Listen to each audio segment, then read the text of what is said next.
നീ ഇന്നലെ കല്യാണത്തിന് പോകുമ്പോ ഇട്ട സ്വർണ്ണ ഇല്ല 2 മാസത്തേക്ക് ആവുന്ന തരുവാ. പ്ലീസ് ഒന്ന് തരുവാ.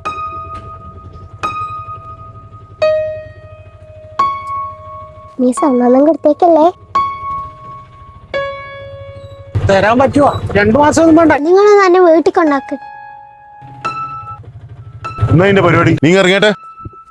നിന്നെ കൊറേ ദിവസമായി ഞാൻ ഇങ്ങനെ നോക്കിക്കുന്നു. പ്രശ്നമാക്കല്ല. നീ ഒന്നിക്ക് ഫോൺ വിളിച്ചെടുക്കണോ? നീ ഒരാഴ്ച എന്ന് പറഞ്ഞല്ലേ പൈസ മേടിച്ചിനി? ഒരാഴ്ച കൂടി സമയം എന്താ? ഞാൻ എങ്ങനെയെങ്കിലും തരും. ഞാൻ സ്കൂൾ ട്രിപ്പിലാ ഉള്ളത്. നിങ്ങൾ വെറുതെ ഒച്ചപ്പാടാ. ഒരാഴ്ച അതിലപ്പുറം കിടക്കരുത്.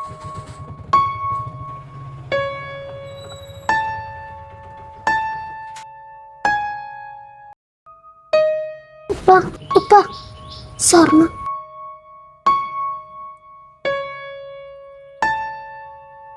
അനക്ക് പൊന്നൊന്നും വേണ്ട ഉപ്പ, അനക്ക് ഉപ്പാനെ മതി.